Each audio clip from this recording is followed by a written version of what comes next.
김구 선생님과 함께하는 고전시가 보충자료 시간입니다, 여러분들.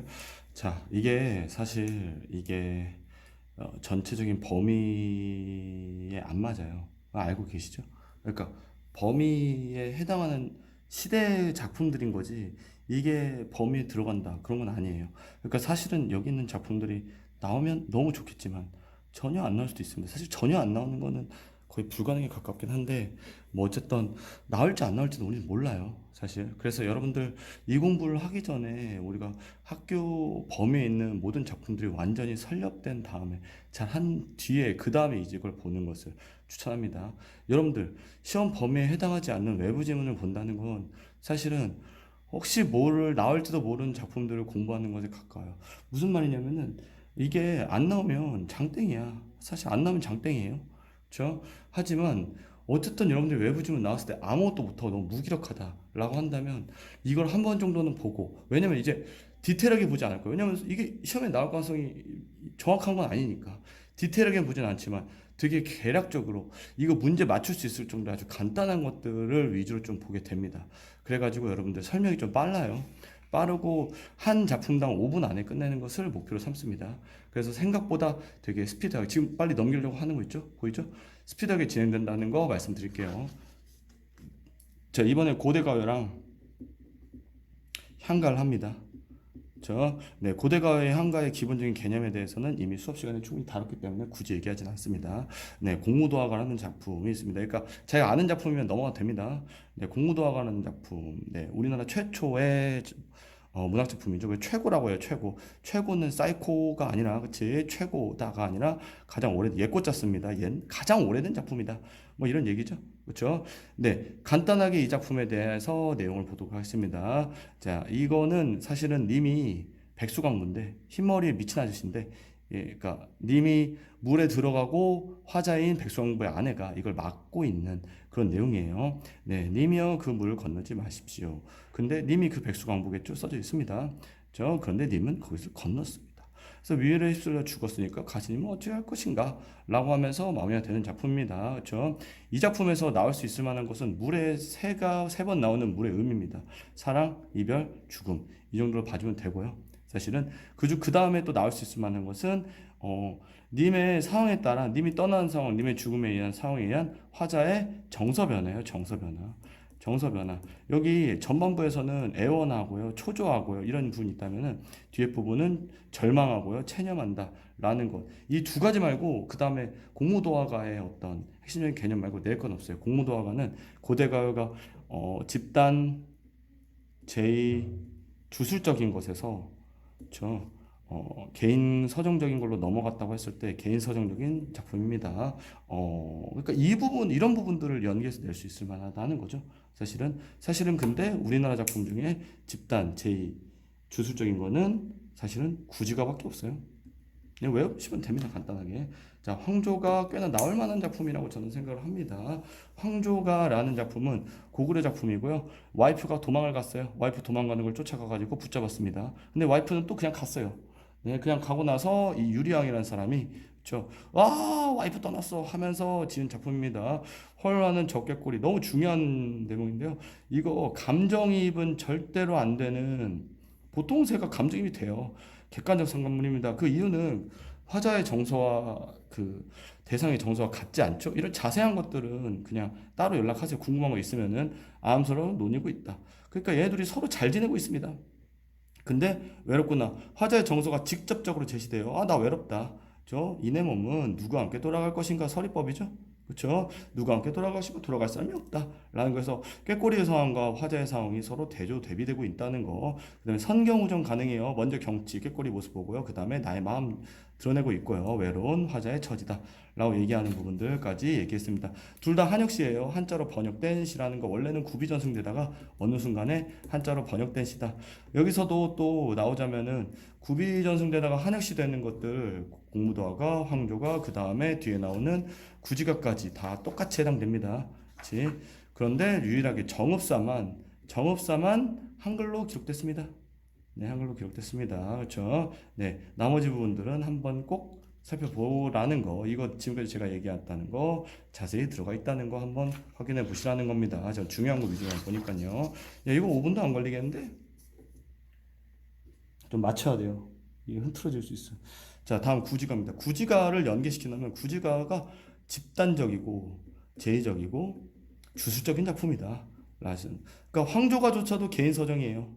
개인 서정. 황조가 공무도화가도 개인 서정인데 이쪽으로 넘어가는 과도기적 작품이다. 가능하죠. 근데 얘만은 이 이전의 모습을 드러내고 있어서 우리나라 최초의 뭐 무가다. 뭐 아니면은 뭐 노동요적인 모습이 있다 이렇게 얘기하는데 한마디로 목적성이 있었다는 여러 명이서 함께 목적성을 갖고 불렀다는 겁니다. 구지가는요 사실 이거는 그래서 개인적인 마음이 아니에요. 이거 배경설을 보면은 그 하늘에서 소리가 들려가지고 내가 왕을 줄 테니까 이 노래를 불러라 해가지고 이 노래를 불렀다고 합니다. 그래서 이 노래를 불렀더니 왕이 아래서 나왔어요. 이거 설하니까 배경설화는 뭐 그렇다라는 거 하시면 되는 겁니다. 말하자면은 네, 이 작품에서 나올 부분들은 이 네 가지 단계와 이 주술 집단 제의밖에 없습니다. 내용을 볼게요. 거부가 신을 불러요. 그래서 호명입니다. 부른다는 거예요. 그렇죠? 거북이 여기서는 신이에요. 신님이요. 머리를 내밀어. 이 머리는 그렇죠? 비유적인 의미죠. 상징적이고 비유적인 의미로서의 임금, 왕을 의미합니다. 그렇죠? 내어라. 이거 명령이에요. 그러니까 신한테 명령하는 거. 야, 국어 점수 100점 맞게 해줘, 신아. 약간 이런 느낌인 거죠. 사실은. 근데 이거는 이제 가정을 합니다. 왜 가정이 있다는 걸 좀 봐줄만 해요. 이건 가정을 하고 그 가정에 따라서 진짜 내놓지 않으면 왕을 내놓지 않으면 협박을 합니다. 이거는. 위협과 협박을 해. 신을 위협하고 협박하느냐? 왜 그러냐? 그럴 수도 있죠. 그렇죠, 여러분들 이렇게 기도하면은 번개 맞아요. 조심하세요. 자, 그래가지고 간단한 내용들 또 여기 뒤에 있습니다. 말하자면은 직설적인 표현 같은 것들 한번 고민해보고 명령 표현 사용했다. 라는 것들 얘기하면 됩니다. 주술성을 갖고 있다. 현재는 가정된 집단 무효다. 집단 무효가 무속적인 노래라는 겁니다. 집단제의 주술적인 거 이거 그냥 써놓은 거예요. 말하자면은 그러면 해가가 나오는데요. 해가는 이 작품과 되게 비슷한 작품이고 신라 노래인데요. 별로 안 중요해요. 선생님들도 잘 얘기를 안 합니다. 그러니까 거부가 이거 안 중요함. 거부가 수로를 내놔라. 수로 부인이라는 여자를 내놔라. 왜냐면은 신이 용인데요. 사실 용이 수로 부인을 빼앗아 갔습니다. 그래서 남의 아내를 훔쳐간 죄가 얼마나 크겠느냐 지적하고요. 네가 만약에 내놓지 않으면은 그 물로 너를 잡아서 구워버리겠다. 구워 먹어버리겠다. 뭐 그 이후로 그런 이런 내용인데요. 근데 너무 안 중요합니다. 학교 선생님들도 얘기를 잘 안 해주고요. 구지가의 이유로 이것과 연결돼서 창작될 수 있었다라는 얘기는 하지만 거의 대부분 학교 선생님들은 잡아주지 않는 작품이에요. 그냥 이런 작품이 있다. 모르지 혹시 또 나올 수도 있으니까. 네, 어쨌든 구지가랑 똑같은 조건을 갖고 갑니다. 뭔 말이냐? 뭐 주술적이고 제의적이고 집단적이다. 뭐 이런 것도 얘기하면 되겠죠. 네, 정읍사라는 작품입니다. 조금 할 얘기도 많고 좀 중요도도 높아요. 백제 노래고요. 간단히 얘기하면은 이제 우리나라 고대 가요 중에 유일하게 한글로 적힌 작품이에요. 그래서 해석에 조금 어려움성이 있습니다. 근데 한번 고민은 해보셔야 되죠. 그렇죠? 정읍사라는 작품 잘 봐줘야 된다. 뭐 이런 얘기입니다. 간단히 말하면. 네. 이 작품은 행상인의 아내, 그러니까 행상인이라는 게 사실은 상인이에요. 물건 팔고 다니는 아저씨인데 돌아다니면서 제 행상인 아내면 어떻게 그래야 돼? 여자잖아. 여자니까 머리가 좀 길면 되겠죠? 뭐 여자가 머리가 짧고 쇼크일 수도 있는데, 근데 이거 달을 보면서 이 달 보면서 우리 남편이 지금 시장에 갔어. 시장에 갔는데 시장 어떻게 그래요? 시장에 갔는데 잘 무사히 돌아오기를 달한테 기원하는 내용이에요. 그래서 달에게 기원한다. 그 다음에 대화체다라고 하는 게 가능합니다. 달한테 기원하고 있어요. 그래서 여기서 달은 기원의 대상이에요. 말하자면 신이다. 뭐 천지신명이다. 뭐 이렇게 얘기하고 자 해석부터 일단 볼게요. 달님이시여 높이 곰이 그냥 두 번 반복하는 강조의 점이사인데 중요하지 않습니다. 높이 돋으셔가지고요. 네, 어기야는 여음이에요. 여음 같은 거 잘 잡아주면 되죠. 왜냐면 여음이 있냐 없냐 같은 것들은 연기할 때 문제 낼 만하니까, 그렇지? 근데 이거 보면은 누가 봐도 알겠지만 여음구가 있습니다. 사실 고민할 필요는 없습니다. 네, 달님이시여 높이 돋으셔가지고 멀리 비춰주세요. 왜 멀리 비추라는 거죠? 우리 남편 오는 길을 잘 비춰주라 이런 얘기입니다. 남편 오고 있네요. 네, 의미 없습니다. 네, 저제는 시장이에요. 시장에 여다는 가다죠. 시장이 있으십니까? 라고 남편의 얘기를 하는 겁니다. 남편, 시장이 있어? 지금 시장 가 있어? 라고 얘기하는 거죠. 그렇죠? 증대가 나오는데 이거 증대가 축축한데 그냥 부정적 공간이라고 해요. 진델 디디를 쉐라 리을 쉐라는 고전에서 두렵답니다. 그러니까 남편이 위험한 곳을 디딜까봐 너무 두렵다라고 얘기하면서 대조 대비가 됩니다. 다른 긍정이고 진대는 부정적인 상황이다. 이런 식으로 가져주면 됩니다. 네, 어느 곳에나 놓아라라고 짐을 어디에나 놓으라는 얘기고요. 별로 안 중요합니다. 네, 이 부분이 좀 중요한데요. 내 가는 데가 점글을 쓰라. 점을까봐 두렵다라고 하면서 마무리되는데 이 내가 뭐냐? 좀 중의적이다라는 얘기를 많이 해요. 말하자면은 그러니까 어디에든 짐을 내놔.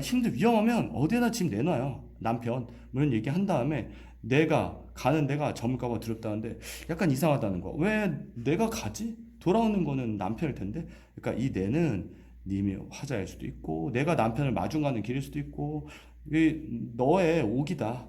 남편을 잘못 쓴 거다 할 수도 있고 우리 둘이다. 우리 둘이 가는 인생길이 저물까봐 두렵다라고 얘기하는 거. 기원의 대상이 있다. 이 정도는 좀 잡아주는 것이 좀 좋을 것 같아요. 2부 여기서 다른 기원의 대상이다 라고 얘기하는 거. 그 다음에 대조 대비 사용되었다 라고 하는 거. 나머지들 한번 쭉 살펴보시면 좋을 것 같아요.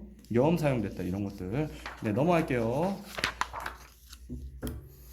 네, 고대가요가 끝났습니다. 이제는 향가로 넘어갑니다.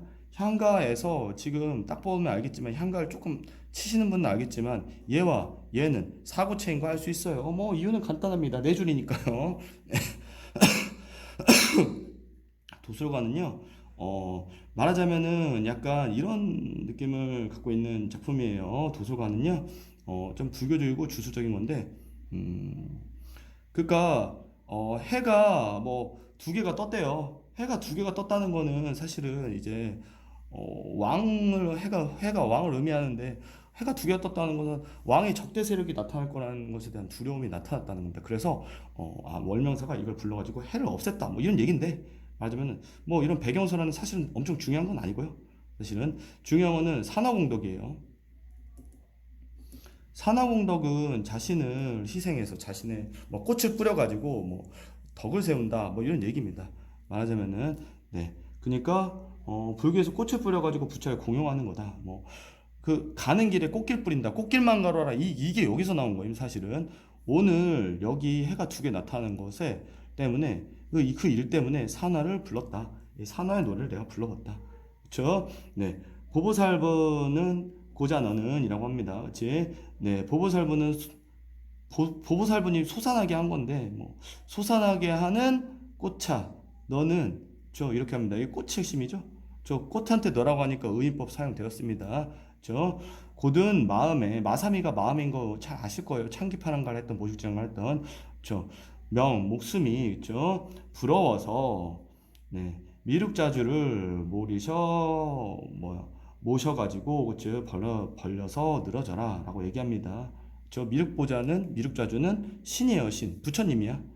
말하자면은 그쵸 뭐 대충 내용은 이렇습니다. 그러니까 대충 이 작품이 이 꽃을 뿌려가지고 그쵸 그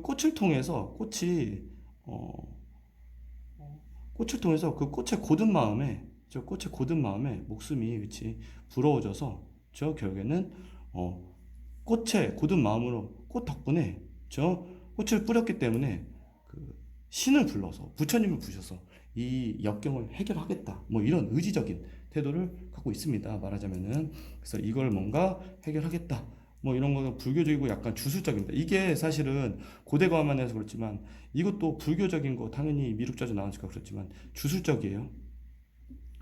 그러니까 이 문제를 이 마법의 힘, 이 부처님을 부르는 꽃을 뿌리는 행위로 해결하겠다.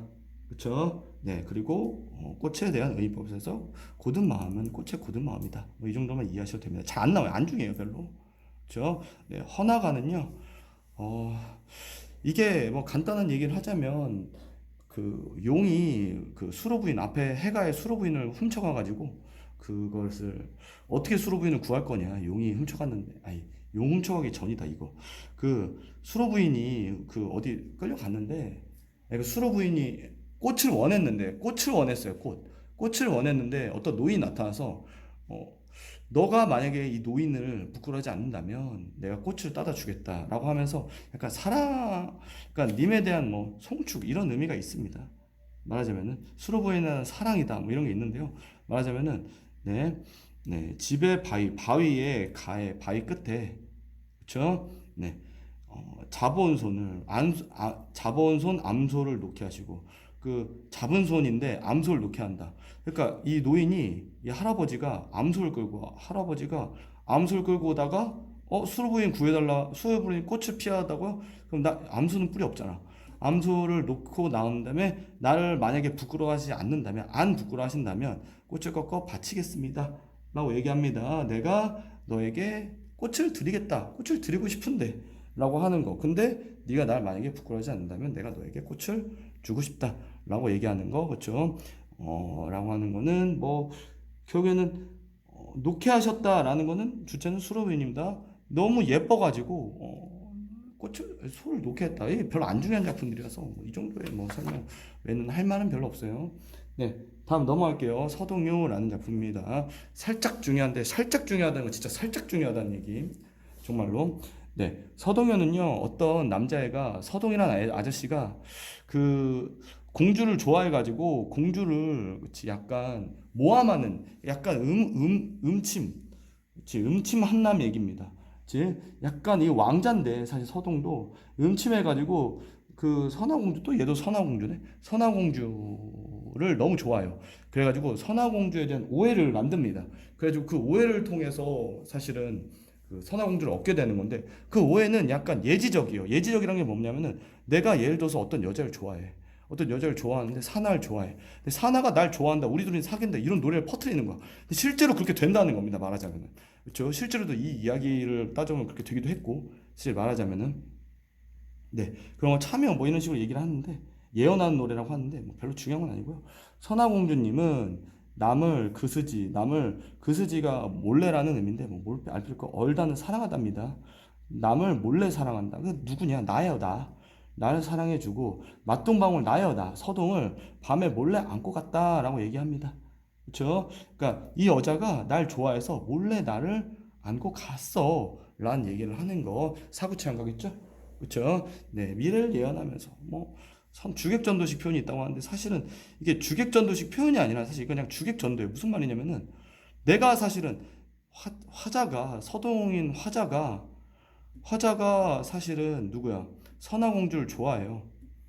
근데 선화공주가 날 좋아해서 안고 가는 주객전도를 했다라는 거죠. 사실 이 작품에 뭐 주객전도식 표현이라고 하는 것도 사실 그렇긴 하죠. 사실은 뭐 내가 좋아하는 건데 얘네들이 날 좋아한다고 얘기하든지 뭐 얘들이 날 싫어 내가 얘네들을 싫어하는데 뭐 내가 얘네들이 날 싫어한다고 말하든지 뭐 이런 걸 주객전도라고 하는데 뭐 어쨌든 주객전도는 맞아요. 확실한 건. 왜냐면은 이게 뭐 선화공주님이 사실 내가 날 좋아하는 게 아니라 내가 선화공주를 좋아하는데 나를 선화공주님이 밤에 몰래 안고 간다고 얘기하니까 주객전도식 표현이다. 뭐 이런 식 얘기할 만한 거 있고요. 그렇죠? 모육지랑가 중요한 작품이라는 거죠. 사실은 그렇죠. 네, 대부분 학교에서 했기 때문에 모육지랑가 아주 간단하게 하겠습니다. 지나간 봄은 이전에 그렇죠. 뭐 죽지랑이랑 함께 했었던 그 시절이죠. 사실 죽지랑을 추모하는 방식입니다. 이 작품은 그렇죠. 모죽지랑과 해석이 좀 많이 다르다. 이거 그렇지? 그리워함에 왜 이래? 그리워함에 간봄을 그리워해. 모든 것을 울게 하는 시름이다. 감정이 들어가 있죠? 저, 네, 이거 사실은 원래는 이렇게 돼 있죠? 이게 향가라서 이게 향찰 때문에 이런 건데 해석이 너무 달라져요, 사실은. 뭐야, 아름다움을 나타내셨던, 이거 대조되는 거죠? 아름다움을 나타내셨던, 이게 다 있잖아. 아름다움을 나타냈다는 그 모습이 주름살을 지니고 있다라고 하는데 대조되는 거죠. 옛날엔 아름다웠지만 지금은 주름살이 있다. 무슨 말입니까? 아, 이거 대조 대비되고 있고요. 인생을 무상 얘기하다. 우리 다 늙어요. 그렇죠? 여러분도 저처럼 쭈그렁탱탱이 됩니다. 자, 눈이 잠깐 돌릴 사이라도 님을 맛보기를 원합니다라고 하는 거 화자의 소망이 드러나는 거죠. 그렇죠? 근데 이 화자에 대한 제외에 대한 소망은 여기서 확신이 됩니다. 낭이여라고 해서 부르면서 영탄이 들어갑니다. 찬양의 대상이고요. 내가 그리워하는 마음이 가는 길에 다보스 구렁 그러니까 무덤 혹은 뭐 진짜 마을이라고도 할 수 있는데 이거 비유 썼어요. 뭐 비유 썼는데 그 외에 내가 잘 밤이 있겠느냐? 그러니까 내가 잘 수가 있겠느냐? 무슨 말이냐? 마을에서 잘밤이 있겠느냐라는 것은 니를 계속 그리워하겠다는 거고, 무덤에서 내가 잘 때가 있겠습니까? 라고 하는 것은 죽어서 널 다시 만날 것이다라는 어떤 제 확신이다, 뭐 이런 얘기고요. 기승전결 구조입니다. 왜냐면 이건 딱 봐주면 8줄이죠. 8, 9, 안 가니까. 넘어갈게요. 처형가 이제 살짝 향가에서도 좀 나올 만한 애들이 나왔습니다.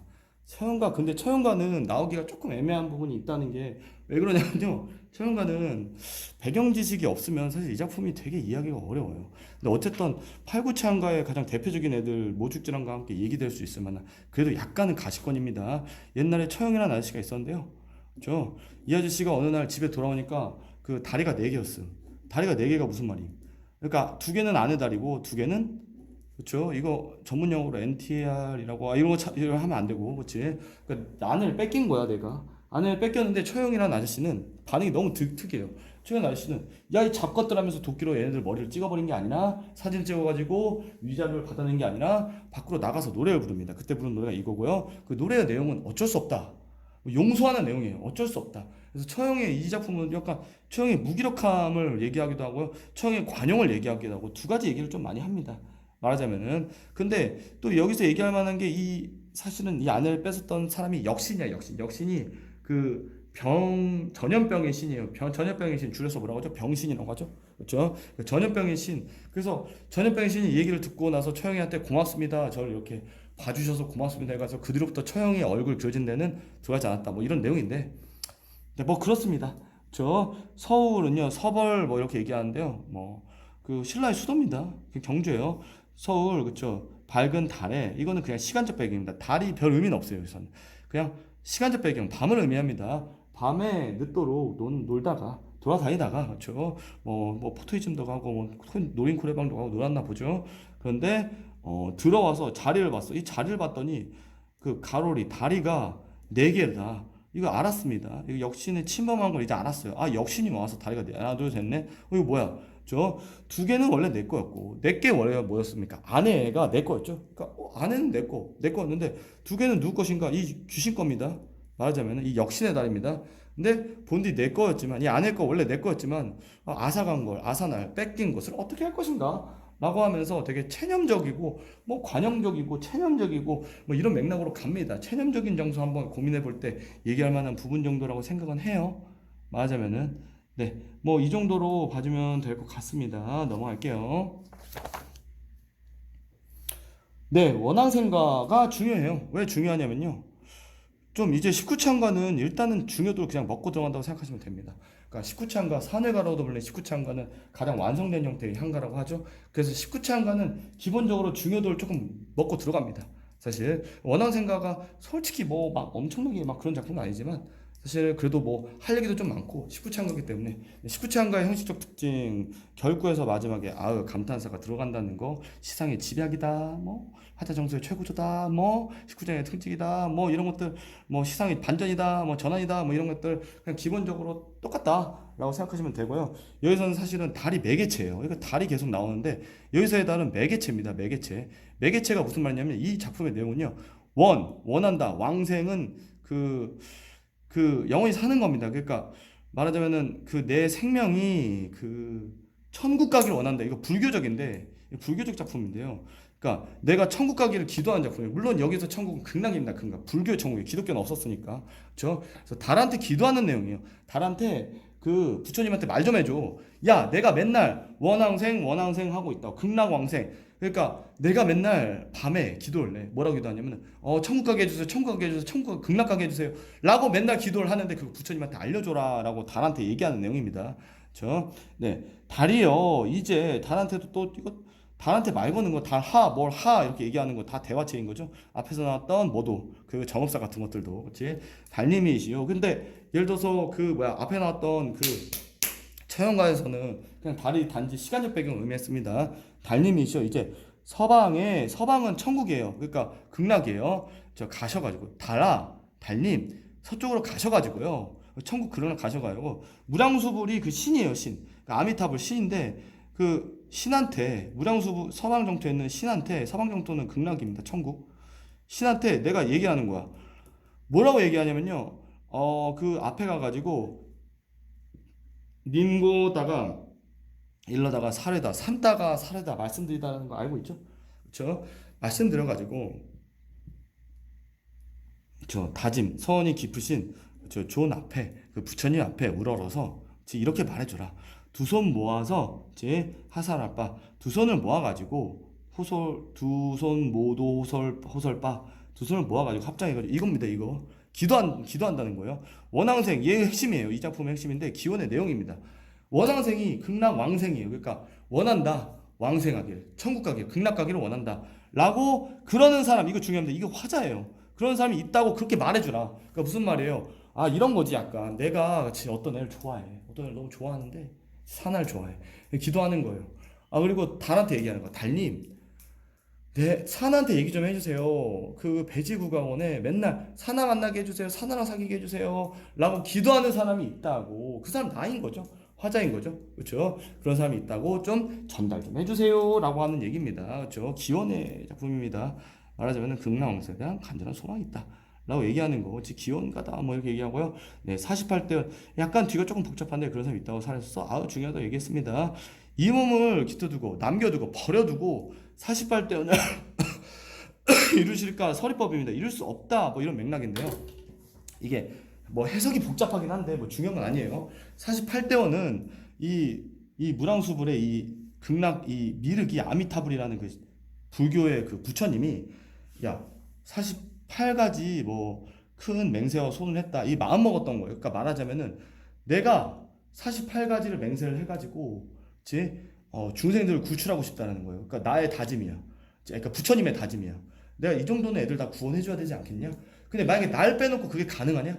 무슨 느낌인지 알죠? 그렇죠? 사나가 뭐 48가지 뭐 팬들 위해서 그러니까 48가지를 다 소원을 들어주기 있어요. 그럼 나 빼고 그걸 너 들어줄 수 있니?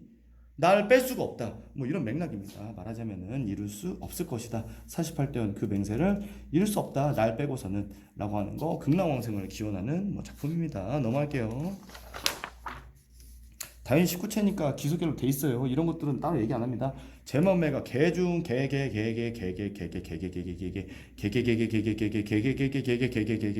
중요하죠. 그렇죠? 제멈매가는 여러분들 이미 했기도 했고 사실 학교 책에서도 나왔고 뭐 여러 가지 의미로 중요하면 되는데 학교 선생님들은 일단은 외면을 하고 있고 왜냐? 뭐 낼 거니까 외면할 수도 있겠죠. 그렇죠? 제멈매가는 한번 다시 한번 봅니다. 제목에 이 작품의 목적이 들어가 있어요. 제사 지낸다. 죽은 누이를 제사 지낸 노래다. 라고 하는 거. 누이가 죽고 나서 이 작품을 써가지고 이 노래를 불렀고 나서 뭐 누이를 제사 지내는 종이가 뭐 서방 정토로 날아갔다 뭐 이런 얘기를 갖고 있는 그런 작품인데요. 말하자면은 네 당연히 잘 알겠지만 이것들 다시 한번 보는 맥락으로 가볼게요. 죽고 사는 길은 그렇죠. 죽고 사는 길은 여기 이거 이승입니다. 이승에 있음에 난 머뭇거려. 여기서의 정서는 두려움입니다. 그렇죠? 죽고 사는 길, 죽고 사는 그 길이 내 앞에 있다, 눈앞에 있다. 그래서 난 머뭇거리고 있다. 그렇죠? 나는 간다. 여기서의 나는 화자가 아니에요. 죽은 누이예요. 중요하다는 거죠. 간다는 말도 어떻게 못하고 갑니까? 라고 죽은 누이한테 안타까워하는 내용입니다. 어떻게 누이야, 어떻게 여동생아 죽는다는 말도 안 하고 나 간다는 말도 어떻게 안 하고 가니? 라고 얘기하는 거 슬픔입니다. 슬픔, 뭐 안타까움 주로 많이 잡아주죠. 안타까움, 아쉽다. 왜 말도 안 하고 가니? 좀. 자, 이 작품이 중요한 이유 비유법을 너무 잘 썼기 때문이다라고 얘기하는 거 많이 들어보셨죠? 그렇죠? 비유법이 너무 아름답게 들어갔어요. 그래서 비유법 내용들 다시 한번 확인할 거예요. 이른 바람, 누유, 이른 죽음을 의미합니다. 떨어질 잎, 누이를 의미합니다. 혹은 누유, 죽음, 비유죠 다. 이건 직유, 그렇죠? 한 가지는 누이와 내가 하나의 부모님에서 났다라는 한 가족이다라는 것을 의미하는 비유법을 사용하고 있다. 그래서 비유법이 정말 아름다운 작품이다라는 거 얘기했습니다. 그런데 내가 한 가지에서 나고 죽는 것을 모른다라는 거는 인생무상의 어떤 그 정서가 드러나고 있다라는 거 매우 중요한 부분이어서 한번 다시 한번 기억하시고요. 그렇죠? 나무가 있고 나무에서 바람이 불고 그 바람에서 잎 하나가 떨어지고 그 잎은 원래 한 가지가 있었다는 것은 사실은 누이가 죽었다, 일은 죽었다니까 요절 빨리 죽었다는 얘기죠. 그렇죠? 누이가 죽었다. 그런데 우리들은 한 가족이다. 그러니까 한 가족 사람이 한 명이 같이 태어나고 비슷하게 태어났는데 한 사람이 죽었으니까 당연히 인생무상 느끼는 거 당연하고요. 네, 너무 중요하다는 거. 너무 중요한 거. 다시 한번 얘기하지만 19채 한가의 핵심 중에 하나입니다. 네, 미타차는 극락색입니다. 그러니까 이해와 대조되는 공간이에요. 이해는 일색이고 미타차는 극락이고 그렇죠? 그러니까 재회의 공간입니다. 미타철은 누이와 내가 다시 만나. 그러니까 이거 되게 불교적이라는 거 그리고 재회에 대한 소망 확신. 그러니까 마지막에서 드러나는 정서는 의지예요. 의지. 다시 만날 것이다. 맞벌 나 여기서의 나는 화자죠. 그렇죠? 나는 만날 것이다. 도닦으면서 기다리겠다라면서 죽음 누이의 죽음에 대한 슬픔을 다시 한번 승화시키고 있다. 어떻게 종교적으로 승화시키고 있다. 라는 매우 중요한 작품인 넘어갈게요. 네, 사실은 여러분들 제가 이걸 찍은 이유 중에 하나는 사실 창기파랑과 같은 작품들 때문이에요. 사실은 뭐 현암고이신 분들이 만약에 본다면은 창기파랑과 너무 잘하셔가지고 굳이 뭐 이런 걸 봐야겠냐 이런 생각이 들 수 있겠지만 풍덕고이신 분들 창기파랑과 왠지 모르게 약간 기분 나쁘게 계속 나와. 무슨 말이냐면 제막메가급은 아니더라도 제막메가랑 유일하게 맞먹을 수 있을 만한 핵 중요 작품인데 이 작품이 만약에 외부적으로 나왔다면 좀 짜증나는 부분이 몇 개가 있어요. 두 가지 이유가 있는데 첫 번째는 해석에 따라서 너무 방식이 너무 달라져. 그러니까 만약에 현암고 학생이 이걸 보고 있다면은 현암고도 이걸 한번 볼만해요. 왜냐면은 우리는 원래 이걸 배웠어요. 현암고에서는. 근데 이거는 전혀 안 배웠어. 이거 전혀 내용이 전혀 달라요. 말하자면. 내용이 전혀 달라가지고 사실은 이 두 작품을 비교하면서 문제를 낼 수도 있다? 뭐 이런 식의 접근도 조금 가능하긴 합니다. 말하자면은 이 두 개의 작품의 방식에 대해서 얘기할 수 있다라는 것도 가능은 해요. 그러니까 향찰로 썼기 때문에 해석을 정확히 몰라요. 그렇기 때문에 다양한 해석 중에 두 가지 해석이 있고 두 가지 해석에 따라서 이건 로또야. 만약에 창기파란 거 나왔어. 근데 내가 김한진 해석을 열심히 봐놨어.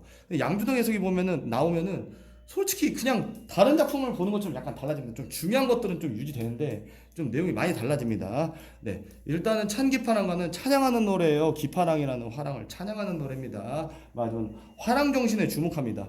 그러니까 기파랑이라는 화랑이 훌륭하다. 뭐 죽었는데 훌륭하다. 얘는 죽었다고 보고 훌륭하다 얘기하고 얘는 그냥 기파랑을 따르겠다. 뭐 이런 맥락으로 좀 흘러가는데 뭐가 나올지 몰라요. 둘 다 한번 봐줄 필요는 있습니다. 이 작품은 사실은 왜 이 작품이 어렵냐면 이 작품들은 기파랑을 찬양한 기파랑 짱이에요. 우리 기파랑 형님 짱짱맨이라고 얘기하다 그냥 작품이 끝나버려요. 그래서 뭔가 막 이렇다 할 내용도 없고 핵심적인 게 자연물이 나와요.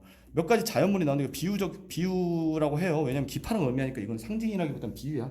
사실은 이게 자연물이 몇 개가 나오는데 이 자연물이 몇 가지 속성을 갖고 있어요. 물, 돌, 그 다음에 잣나무 가지가 나오는데 물, 그리고 때에 따라서는 달이 추가되는데 각각 이런 자연물들은 기파랑의 어떤 속성들을 의미한다. 디테일한 기파랑의 속성들까지는 얘기할 필요는 없고 그냥 기파랑이 이렇게 훌륭한 사람이다. 돌처럼 원만하고 단단하다. 물처럼 깨끗하다. 맑다. 뭐 달처럼 뭐 고매한 성품을 갖고 있다. 잣나무 가지처럼 지조와 절개를 갖고 있는 인물이다. 이런 식으로 그냥 자연물 몇 개 얘기하다 끝나버린다라는 것까지 정도만 이해하시면은 사실은 이 작품을 이해할 때는 막 너무 디테일하게 가지 맙시다. 이거 안 나오면 장땡이. 사실은 네, 이 작품에서 기파랑이 죽었다고 김한진 해독에서 본 이유는 느껴본 바람입니다. 느껴봄이 흐느끼면서요. 울면서 바라봤어요. 그러니까 울다가 바라봤어요. 근데 뭘 보냐면 달을 봐요. 달을. 자, 이슬 밝힌 달에 흰 구름을 쫓아 떠간 그 언저리. 이게 달이 이렇게 흰 구름을 쫓아서 떠간 그 언저리 이쯤에 그쵸? 라고 합니다. 그러면서 제일 처음에 소재인 달이 나와요. 달은 기파랑을 의미합니다. 광명, 뭐 영원, 뭐 숭고 뭐 이런 걸 의미합니다. 고매하다. 기파랑은 네. 그 모래가 가른 물서리는 물가예요. 그냥 물가가 나옵니다. 모래 사이에 있겠죠? 저 물서리에 기파랑의 모습이 올시 그것이 수풀이다라고 하는데 기파랑의 모습이 수풀이다. 이 물이다 뭐 이런 의미입니다. 말하자면은 그래서 두 번째 기파랑을 의미하는 자연물 그것이 물입니다. 깨끗하다. 기파랑 형아는. 우리 기파랑 형아 좀 깨끗했잖아. 자, 이로는 고유명사예요. 날에 이내 시냇물에 자벽에 자갈벌에 이제 자갈이 나옵니다. 자갈은 기파랑의 성품민 중에 원만하고 단단한 성품의 돌이 나온다. 이거는 기파랑의 성품 비유적으로 사용하고 있다. 이 정도만 아셔도 되는 거죠. 자, 낭이요. 저 낭은 기파랑을 부릅니다. 낭이 지니셨던 그 마음의 끝을 내가 쫓고 싶구나. 모죽질한가랑 약간 연결되는 게 마음의 끝을 쫓고 싶다라고 얘기하는 거는 사실은 여기서 말하는 화자예요. 내가 마음을 쫓고 싶다. 라고 하는데 그 마음이 가는 게 그러니까 아니지 그 낭이 지닌 마음이니까 이거는 기파랑의 마음이 근데 모죽지랑과는 죽지랑을 그리워하는 나의 마음이 가는 길이고 여기서의 마음은 기파랑의 마음을 내가 쫓고 싶다라고 합니다. 내가 님을 쫓아가고 싶다. 너무 중요한 거 알고 있죠? 아야는 그렇죠? 아야 너무 중요합니다. 잣나무 가지 마지막으로 기파랑을 의미하는 자연물입니다. 나무예요, 나무. 잣나무가 약간 이런 나무인데 이 나무 속성이 소나무랑 똑같아요. 그러니까 무슨 말이냐면은 겨울에도 초록색이다. 겨울에도 이게 잎이 파란색 잎이 있다는 거임. 말하자면은 그래가지고 그 뭔 말입니까? 말하자면 이런 겁니다.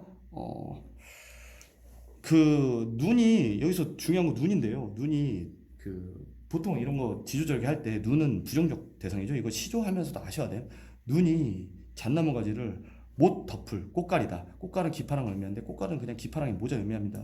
파랑도 이런 모자 썼죠. 이거 꽃갈이라고 하는 거예요. 그렇죠? 화랑을 왜 그리고 있어? 제 기파랑이죠? 그렇죠? 그러니까 잣나무 가지, 기파랑은 잣나무 가지처럼 다 높으셔가지고 이렇게 고매하시고 지조와 절개를 지키셔가지고 역경과 부정적인 시련들이 그것을 덮질 못한다. 뭐 이런 식의 맥락으로 가면 됩니다. 이것도 기석이는데 좀 특이해요. 5, 3, 2 구조입니다. 뭐 어쨌든 네, 자연물을 통해서 기파랑의 고면 인품들을 예찬하는 작품입니다. 예찬이 핵심입니다.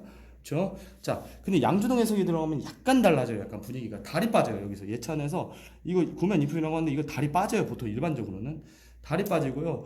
그 다음에 날이랑 재백, 돌이랑 잣나무가지가 나오는 건 똑같아요. 말하자면은 이거는 열어젖히며 구름을 열어젖힌다 뭐 이런 식으로 많이 해석하고요. 나타난 달.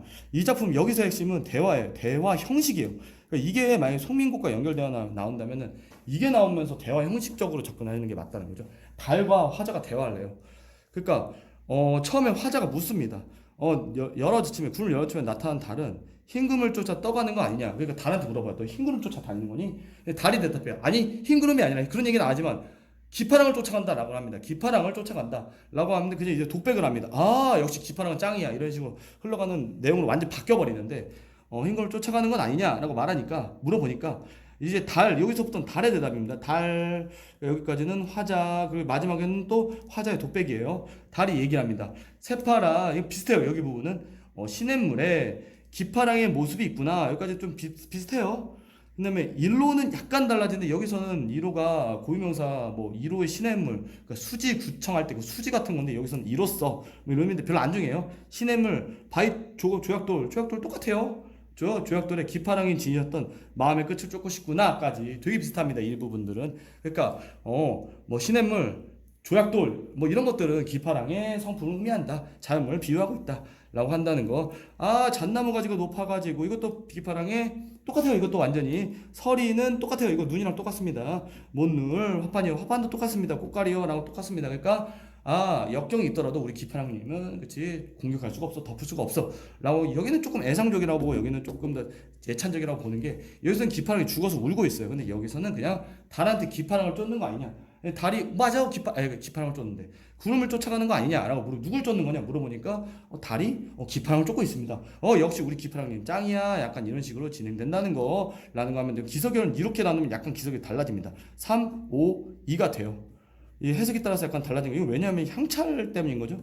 향찰이라는 건 한자의 훈과 음을 쓴 거라서 뭐가 운인지 뭐가 음인지 모를 때가 있어가지고 좀 해석의 다양성이 가능하다. 고려가랑 연결시켜서 볼 수 있을 만한 겁니다. 말하자면 대화 형식으로 바뀐다라는 걸 조금 고민하시면 될 것 같습니다. 제일 중요한 것들은 자연물을 비유해서 그러니까 제막매가랑 되게 연결시킬 수 있을 만한 것도 있다는 거죠. 자연물에 대한 비유다. 라고 하는 거 예를 보면은 내가 살아가는 예찬적인 대상은 죽었다 모죽재랑과도 연결시킬 수 있다는 거 뒤에 있는 것들 한번 꼭 확인해 보시고 넘어가시길 바랍니다. 네, 안민가 풍덕고는 왜 이렇게 안민가를 좋아하는 건지 모르겠지만 고2에서도 작년에 안민가가 나왔고 그 고1에서도 안민가 나왔으니까 또 낼 일은 없지 않을까요? 뭐 어쨌든 한번 간단히 보겠습니다. 안민가라는 작품은요 약간 좀 특이해요. 충담사라는 스님이 썼는데 이거 뭘 쓴 사람 창기파란 것은 스님이 쓴 건데 이 작품은 유일하게 한가에서 유일하게 한가들은 대부분 불교적인 거 아셨을 거예요. 불교하면 화랑이긴데 유교적 작품이에요. 너무 특이해요. 유교적인 작품이다. 그래가지고 이 맥락은 이렇습니다. 왕이 물어봐요 충담사한테 야 어떻게 해야지 우리나라 백성들 신라 백성들이 잘 살 수 있겠냐 라고 했을 때 충담사가 이런 대답을 해줬다. 이 노래를 부르면서 이 대답을 해줬다라는 건데 그러니까 간단히 말하면 정명사상이라고 하는데요. 정명사상이라고 하는데 그런 거 있잖아요. 자, 여자친구는 여자친구인 것 같이 굴어야죠. 여자친구인데 막 뭐 딴 남자랑 놀고 있어. 그거 아니잖아. 남자친구는 남자친구인 것처럼 굴어야 돼. 남자친구인데 막 딴 여자 만나고 있어. 그거 안 되잖아. 선생님은 선생님인 것처럼 굴어야 돼. 선생님이 막 학생들한테 질문하고 있고 막 맛있는 거 얻어먹고 있고 이상한 거죠. 그렇죠? 학생은 학생처럼 굴어야 돼. 막 선생님한테 막 욕하고 막. 아니다. 그러니까 선생은 선생답게, 학생은 학생답게 이런 건데 왕은 왕답게, 신하는 신하답게, 백성은 백성답게 살면 그러면은 나라가 깨끗해진다. 나라가 좋아진다. 나라가 살만해진다. 이거 유교의 사상이거든요. 뭐 어쨌든 그런 내용입니다. 비유가 잘 들어가 있어요. 은유가 들어있는데 왕은 아빠다. 신은요 사랑해 주신 엄마다. 백성들은 어린 아이라고 만약에 한다면 이거 가정 들어갔습니다. 은유도 있고 비유죠. 그렇죠? 만약에 비유적으로 봤을 때 왕은 아빠고 신하는 엄마고 백성들은 애라고 했을 때 그때 백성들이 사랑을 할 것이다라고 합니다. 그러니까 뭐 아빠 엄마들이 잘해주잖아 여러분들한테 그거 한 것처럼 왕과 신하가 백성들을 잘 다스리면 그때 백성들이 사랑을 할 거야라고 한다는 거죠. 꾸물거리는 살속물생은 백성입니다. 꾸물꾸물거리는 온가지 물생들, 생명체들인데 백성음이에요. 이것을 다 먹여 살려라. 먹여 다스려라. 누가 왕한테 백성들 꾸물꾸물거리는 이 백성들을 다 잘 먹여 살려. 그러면은 이것 좀 특이해요. 이게 좀 특이한데 이 부분만 한번 볼게요. 이 부분이 좀 다 보고 있긴 한데 이 부분이 좀 너무 특이한. 이건요. 그러니까 백성들이 하는 말이에요. 백성들의 말을 약간 인용해서 들어갔어요. 이 땅을 버리고 어디로 갈 건가? 라고 한다면 나라가 유지될 것을 알 것이다라고 합니다. 그러니까 이런 거예요. 그러니까 백성들을 너무 잘 보살폈을까? 배지국어원에서 김고 선생님이 학생들 너무 잘해줬어. 이렇게 막 이런 것도 만들어주고 막 이런 지금 이 시간에 이런 것도 만들고 있어. 이렇게 막 이런 것도 만들어주고 되게 잘해줬어. 종친도 이렇게 막 만들어줬어. 그 이제 학생들이 생각하는 거야. 야 배지학원 이 땅을 버리고 배지학원을 버리고 어디로 갈 것인가? 갈 데가 없어. 라고 생각을 한다면 그때 배지학원이 유지될 것이다. 그때 나라가 백성들이 이 땅이 너무 좋은데 이 땅을 버리고 어디로 갈 거야? 라고 그렇게 생각해야지만 제 나라가 잘 다스려질 것이다. 라고 하면서 백성들의 도리다 이렇게 19창과니까 당연히 나온다는 겁니다. 임금은 임금답게 신하답게 백성은 백성답게 한다면 그렇게 한다면 그렇죠? 나라가 태평해질 것이다 라고 하면서 결과치를 얘기해 줍니다. 먼저 가정을 해주고 그다음 결과치를 얘기해 주는 방식이다. 유교적 이념을 많이 사용하고 있다 라고 얘기하는 거 되게 교훈적이다 설득적이다 그래서 얘기해 주면 되는 겁니다. 넘어갈게요. 왜 끝이 없어.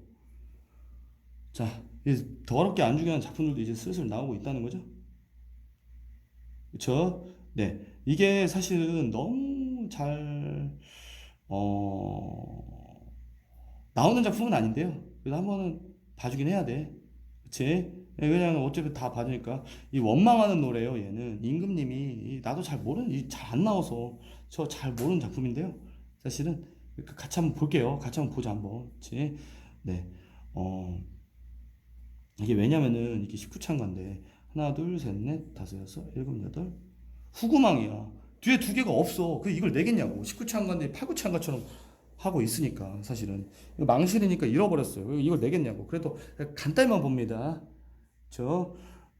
마트자시, 뜰의 자시, 가을에 안 어울리짐에, 가을에 시들었다. 원래는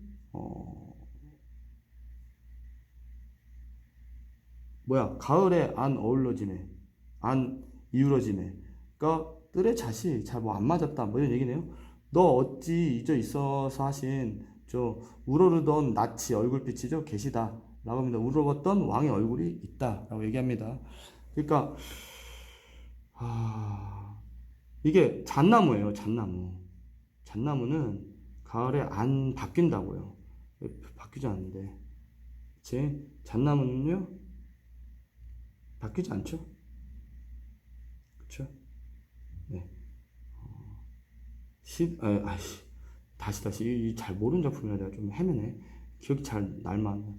그러니까 이걸 배경설을 좀 얘기를 해야 되는데 이 잣나무 가지에다가 이눈을 쥐어서 잣나무 가지 붙었더니 나무 시들어버렸고 이놈의 약속이 있어서 깨닫고 신축에게 벼슬을 맺자고 나무 살았다는 배경설화가 주술성 마법성이 있다는 건데 잣나무 뜰에 잣나무 가지가 가을에 안 시들어버렸다. 시들지 않았어. 너가 어찌 잊었었던 우러던 얼굴이 계시냐.